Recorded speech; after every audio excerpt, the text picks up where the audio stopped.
స్వచ్ఛ ఆంధ్ర స్వచ్ఛ దివస్ లో భాగంగా శనివారం నాడు బేతంచెర్ల నగర పంచాయతీ కమిషనర్ హరిప్రసాద్ ఆధ్వర్యంలో పట్టణంలోని ప్రధాన రహదారి గుండా ర్యాలీ నిర్వహించి పరిసరాల పరిశుభ్రతపై అవగాహన కల్పించారు.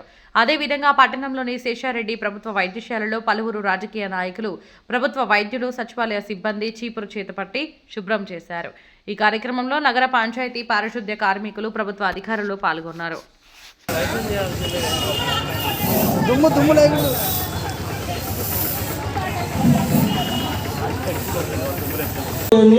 అవేమైనా ప్లాస్టిక్ వస్తువులన్నీ దీంట్లో వేయాల్సి వస్తుందమ్మా. నెక్స్ట్ వచ్చేసి ఇది పొడి చెత్త అనేది మన ప్లాస్టిక్ పేపర్లు కానీ మరియు వేస్ట్ పేపర్స్ మన ఊళ్ళో ఉంటాయి కదా, ఆ పొడి అనేది ఈ డబ్బాలో వేయాలమ్మా.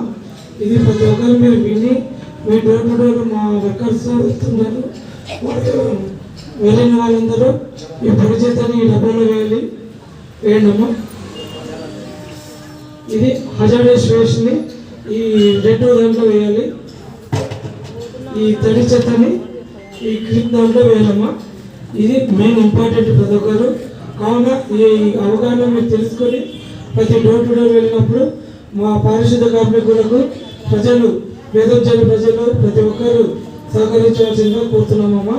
ఈ ప్రోగ్రాము మన మోడీ గారు, సీఎం సారు మరియు మా కలెక్టర్ గారు, మరి ఎమ్మెల్యే గారు వీళ్ళందరూ సపోర్ట్ వల్ల ఈ ప్రోగ్రామ్ని స్టార్ట్ చేయడం జరిగింది. ప్రతి నెల 3వ శనివారం ఉంటుందమ్మా.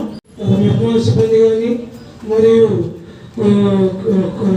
సచివాలయ సిబ్బంది మరియు ఏ డిపార్ట్మెంట్ అయితే వస్తారో ఆ డిపార్ట్మెంట్కి ఆ రోజు మేము దాంట్లో ఉన్నవన్నీ క్లీన్ చేసి పరిశుభ్రం చేయాలని అనుకుంటున్నామమ్మా. దయచేసి ఆ డిపార్ట్మెంట్ వాళ్ళు కూడా వస్తే ఇది బాగా ఉంటుందని మీకు తెలియజేస్తున్నాను. కావున ప్రతి ఒక్క షాపులో వచ్చిన వర్తక వ్యాపారస్తులు ప్రతి ఒక్కరు దయచేసి ప్లాస్టిక్ వంటి భావితరాలకు ఉపయోగకరంగా అభివృద్ధి చెందాలనే ఉద్దేశంతో ప్రతి ఒక్కరు ప్రతి ఇంట్లో చెట్టు నాటుకొని వాళ్ళున్న చెట్టును పెంచుకొని కాలుష్యాన్ని పెంచుకొని ఈ కమర్స్ రేటుని దూరం చేస్తూ ప్లాస్టిక్ బాటిల్స్ కూడా దూరం చేస్తూ మనందరూ సహకరించవలసింది ఈ స్వచ్ఛ దివస్కి నా వంతు కృషిగా స్వచ్ఛతా కార్యక్రమాల కొరకు